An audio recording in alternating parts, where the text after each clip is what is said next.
नमस्कार प्यारे दोस्तों, इस क्लास में आज हम जीन पियाजे का संज्ञात्मक सिद्धांत को बताने जा रहे हैं। यदि अपनी सफलता अपनी मुट्ठी में करना चाहते हैं तो अंत तक जरूर क्लास कीजिएगा। फर्स्ट में है जीन पियाजे। जीन पियाजे का जन्म स्विट्जरलैंड के निवासी थे जो पेरिस में पड़ता है। जीन पियाजे ने चिकित्सा मनोविज्ञान के बहुत बड़े वैज्ञानिक थे। उन्होंने जीन पियाजे ने अपने ही पुत्रों पर 3 पुत्रों पर यह प्रयोग किए थे और अपने ही घरों में। यह अध्ययन जो प्रारंभ में यह सिद्धांत जो होता है यह विकास का सिद्धांत कहा जाता है। जीन पियाजे ने अपने सिद्धांत की उम्र के आधार पर 4 वर्गों में बांटा है, इसलिए इनके सिद्धांत को अवस्था का सिद्धांत भी कहा जाता है। कहीं कहीं अवस्था भी लिखा हुआ रहेगा और कहीं की उम्र। सामान्य भाषा में मनोविज्ञान को मन की विज्ञान कहा जाता है, बहुत इंपॉर्टेंट है। ज्ञान और संज्ञात्मक कहा जाता है, मतलब जो ज्ञान अर्जित करता है उसे संज्ञात्मक कहा जाता है। अर्थात बालक शारीरिक और मानसिक और बौद्धिक विकास को ही संज्ञात्मक कहा जाता है। संज्ञात्मक सिद्धांत को 2 भागों में बांटा गया, संगठन और अनुकूलन। उसके बाद अनुकूलन को भी 2 भागों में बांट दिया गया है, आत्मसंतकरण और विशिष्टीकरण। संज्ञात्मक विकास तंत्रिका विकास तथा मनोविज्ञान का एक अध्ययन होता है जिसमें बालक द्वारा प्रसंस्करण, भाषा सीखने तथा मस्तिष्क से जुड़े अन्य पहलुओं पर ध्यान केंद्रित किया जाता है। ये हो जाता है संज्ञात्मक विकास के अंतर्गत इतनी चीज़ों को अध्ययन किया जाता है। पर संज्ञान का अर्थ होता है जैसे ज्ञान अर्जित करना, उसके बारे में जानकारी प्राप्त करना। देखे होंगे कहीं पे कोई घटना घटती अगल बगल के लोगों से, तो संज्ञान का मतलब होता है जानकारी उपलब्ध कराना, इकट्ठा करना। इसका तात्पर्य मन के उन आंतरिक प्रक्रियाओं और उत्पादों से है जो जानने और ले जाती है। इसमें भी सभी मानसिक गतिविधियां शामिल रहती है, जैसे ध्यान देना, याद करना, सृजन करना, कल्पना करना इत्यादि। ये संज्ञान के हैं। जो जितना पढ़ेगा उसके अंदर में उतना नॉलेज बढ़ेगा, अर्थात जो जितना संज्ञान लेगा उतना उसके अंदर में ज्ञान का भंडार बढ़ेगा। जीन पियाजे ने अपने सिद्धांत में प्रस्तुत किया था, ठीक है, कि बालक के विकास का अर्थ है उसके संचित कौशल का विकास करना और इन्वेंशन होता है। अर्थात बालकों में नई नई चीज़ों की खोज करना। उसके अंदर में बालक कोई भी विकास तब कर पाएगा जब वह अच्छे बौद्धिक क्षमता वाला बालक होगा। यदि उसके दिमाग में मतलब थोड़ा सा नर्वस दिमाग रहेगा, कम दिमाग रहेगा, तो नए नए चीज़ों को वह तर्क वितर्क नहीं कर पाएगा। वही जीन पियाजे कह रहे हैं कि इन्वेंशन होता है। अर्थात यह सिद्धांत जो होता है जीन पियाजे का, जब विकास हो जाता है तो बच्चे अपने आप गणित हो, मैथ हो, सारे चीज़ों पर अनेक प्रकार के मतलब जो होमवर्क वगैरह था वो खुद कर लेता है। जीन पियाजे ने सिद्धांत की अवस्था को 4 भागों में बांटे हैं। कौन कौन? संवेदी गामक अवस्था, ठीक है, जो 0 से 2 वर्ष तक चलती है। उसके बाद पाक सक्रियात्मक अवस्था 2 से 7 वर्ष तक चलती है। मोस्ट इंपॉर्टेंट है, आपको ये किसी भी सूरत में रख लेनी है। बहुत बार सीटेट में पूछा है कि संवेदी गामक अवस्था कितने वर्ष तक चलती है, तो 0 से 2 वर्ष तक। और पाक सक्रियात्मक अवस्था 2 से 7 वर्ष तक चलती है, ठीक है। उसी के बाद इसको पाक सक्रियात्मक अवस्था को 2 भागों में बांट दिया गया है। पाक संप्रत्यात्मक अवस्था जो 2 से 4 वर्ष तक होती है इसकी समय सीमा, और दूसरा है अंतद्वेशीय अवस्था जो 4 से 7 वर्ष चलती है। बहुत महत्वपूर्ण है, ठीक है, इसे ध्यान जरूर दीजिएगा, रट लीजिएगा, किसी भी सूरत में है। अब यहाँ पे थर्ड है मूर्त सक्रियात्मक अवस्था जो 2 से 7 वर्ष तक चलती। कितना? 2 से 7 वर्ष तक। ऐसा क्यों बता रहे हैं? क्यों? और एक है अनौपचारिक सक्रियात्मक, इसी का दूसरा नाम है, ठीक है। अमूर्त का अर्थ समझ लीजिए, बहुत लोग भूल जाते हैं, तो एकदम हल्का ट्रिक में समझ लीजिए। एकदम मूर्त मतलब होता है मूर्ति को समझ लीजिए। अब मूर्ति का ठोस होता है, क्या होता है? ठोस रूप होता है मूर्ति। इसे छू सकते, पकड़ सकते, उठा सकते, भार होता है ये चीज़। तो मूर्त मतलब आप समझ गए होंगे कि हम क्या कहना चाह रहे हैं, क्या बताना चाह रहे हैं। और अमूर्त में वैसी सक्रियात्मक अवस्था होती है जो 11 से 15 वर्ष तक होती है, और इसका दूसरा नाम है औपचारिक सक्रियात्मक अवस्था। इसके अंतर्गत में अमूर्त में हम सभी लोग अनुभव कर सकते हैं, ठीक है, अनुभव कर सकते हैं। जैसे ठंडा का, गर्मी का, इसे देख नहीं सकते हैं। अमूर्त क्रिया वह क्रिया होती है जिसे हम देख नहीं सकते हैं, केवल अनुभव किया जा सकता है, एहसास किया जा सकता है, उसे अमूर्त क्रिया कहा जाता है। इस बात को आपको भूलनी नहीं है। अब यहाँ से विस्तार से समझेंगे। कि संवेदी गामक अवस्था 0 से 2 वर्ष तक चलती है।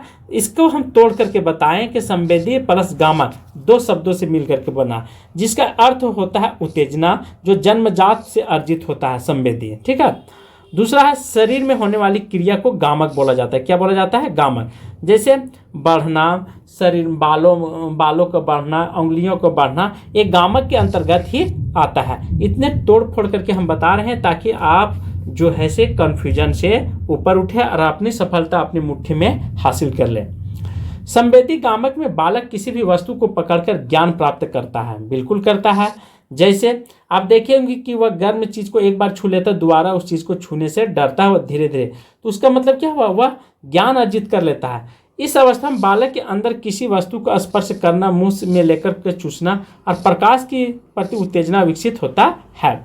मुंह में लेकर के चूसना अर्थात वह दूध की बोतल भी हो सकता है। जैसे जैसे समय उसके सामने मतलब दूध के बोतल रख दिया जाएगा तो खुशी से पैर हाथ हिलाना स्टार्ट कर देता है और क्या करता है? वो चूसना स्टार्ट कर देता है, जिससे उसकी इच्छा पूरी हो जाती है।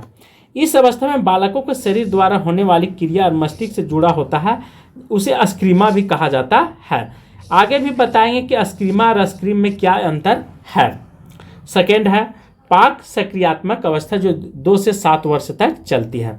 जिन पियाजे ने 2 तरह के अवधियों में बांटा है, ठीक है, पाक सक्रियात्मक अवस्था को। कौन कौन? एक पाक सप्रत्यात्मक अवस्था जो 2 से 4 वर्ष तक चलती है, और एक होता है 4 से 7 वर्ष तक चलती है। इसके अंतर्गत संकेत के माध्यम से बच्चे सीखते हैं, चिन्हित करते हैं। जैसे किसी ठोस वस्तु को मानसिक चिंतन, दूसरा नाम है संकेत, तथा ठोस वर्ग की अधिक सदृशता होती है। जैसे जब बालक अपनी माँ को आवाज़ को सुनता है तब उसके मन में माँ की प्रतिमा बन जाती है। बिल्कुल बन जाती है। देखिए उनके बच्चा जब सोया हुआ रहता है, वह नींद में नहीं रहता है, तो माँ की आवाज़ को पहचान लेता है और खुशी से वह पैर हाथ चलाना प्रारंभ कर देता है, इधर उधर होना स्टार्ट कर देता है। तो ये हो गया संकेत के माध्यम से। दूसरा हो जाता है चिन्ह के माध्यम से कहने का अर्थ होता है कि जिन वस्तुओं या घटनाओं का अमूर्त चिंतन होता है। शब्द, भाषा, अन्य पहलू सामान्य चिन्ह होते हैं। जैसे बच्चे चिन्ह के माध्यम से, ऊपर में आप बैलून रख दीजिए या कोई चीज़ रख दीजिए तो वो चिन्ह के माध्यम से वह परखना स्टार्ट कर देता है। जैसे बालक जब माँ को फूल कहने का अनुकरण है तो वह धीरे धीरे फूल एवं उसके अर्थ को समझा जाता है, तो यह चिन्ह कहा जाता है। ठीक है। पियाजे ने पाक सक्रियात्मक चिंतन को 2 सीमाएं बताई। कौन कौन? जीववाद और दूसरा है संकेतवाद। जीववाद का अर्थ होता है दूसरा है आत्म केंद्रित। जीववाद का अर्थ होता है कि चिंतन में एक ऐसी सीमा की और बताता है जिसमें बालक निर्जीव वस्तु के और सजीव समझता है, जैसे कार, पंखा, हवा, बादल। यहाँ पे आपको ध्यान रखना है जीववाद की ओर कैसे होता है। तो जीववाद में सजीव वस्तुओं को चिंतन प्रक्रिया के माध्यम से समझना प्रारंभ कर देता है। निर्जीव वस्तु को जैसे गर्म वस्तु हो गया, चलता वगैरह हो गया।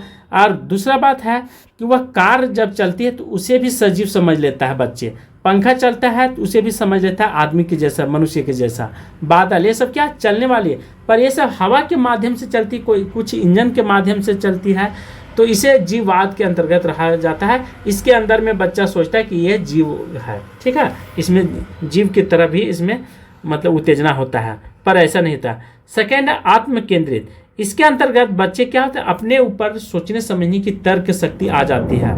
इसमें बालक सिर्फ अपने ही विचार को भी मानता है और उसे कुछ इस तरह से विश्वास हो जाता है कि दुनिया की अधिकतर चीजें उसके इर्द गिर्द घूमते हैं। ये चीजें अर्थात वह कल्पना से भर जाता है। जैसे कि वह तेजी से दौड़ता है। जैसे आप बस में बैठ गया है तो पेड़ पौधे तो दौड़ते नहीं, बस चलती है, तो उसे ऐसा लगता है कि नहीं पेड़ पौधे भाग रहे हैं कुचलने के डर से। उसी प्रकार सूर्य भी तेजी से चलता प्रारंभ उसे दिखाई देता है। जैसे सुबह इधर होता है, दोपहर इधर घूम जाती है, मुड़ जाती है। तो बच्चा यह क्या समझता है? सचमुच समझता है, सत्य समझता है। पर यह क्या है? पृथ्वी घूमती है, न कि सूर्य। लेकिन आत्म केंद्रित न होने के कारण बच्चा जो है इसे सचमुच समझ लेता है, सही समझ लेता है। यही कहता है आत्म केंद्रित। दूसरा है अंतदेशीय अवस्था, जो 4 से 7 वर्ष तक चलती है। ठीक है। इस अवस्था में बालक संकेतों के पहचानने लगता है, उसके अंदर वस्तु में हल्के और भारी का ज्ञान होने लग जाता है।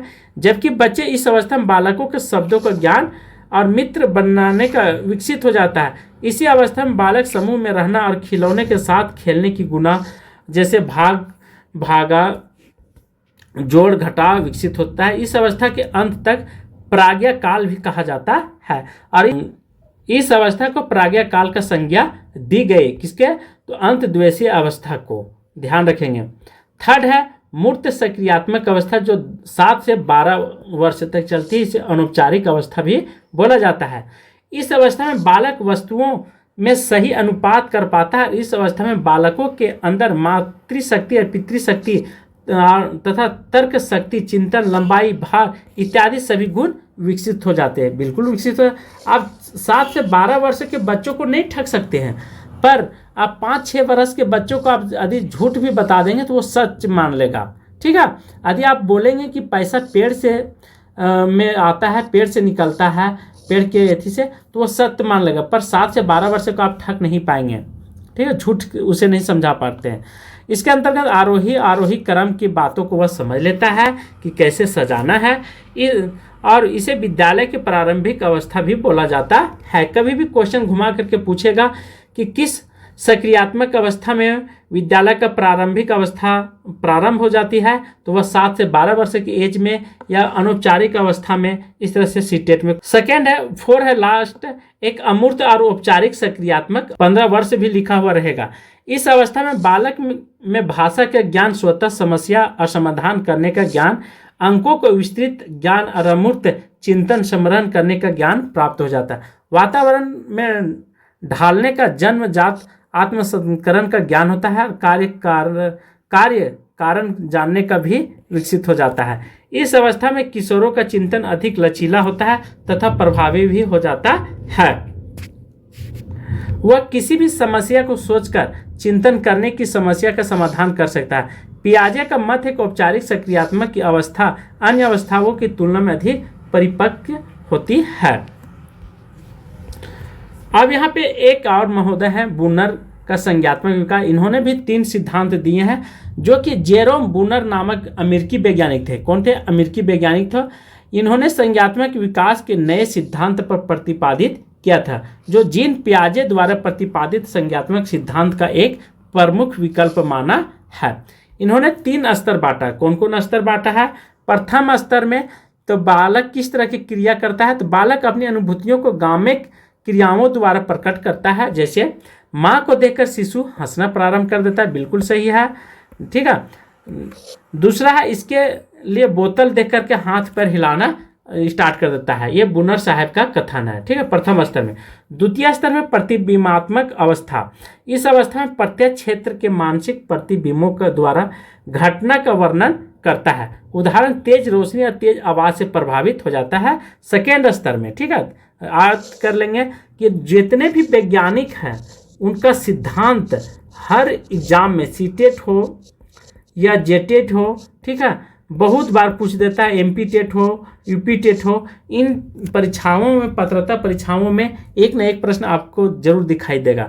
तीसरा स्तर है संकेतात्मक स्तर, अर्थात बालक क्रियात्मक तथा प्रत्यक्षीकृत समझ को संकेतों के व्यक्त करता है। उदाहरण, संकेत से समझना तथा कार्य करना।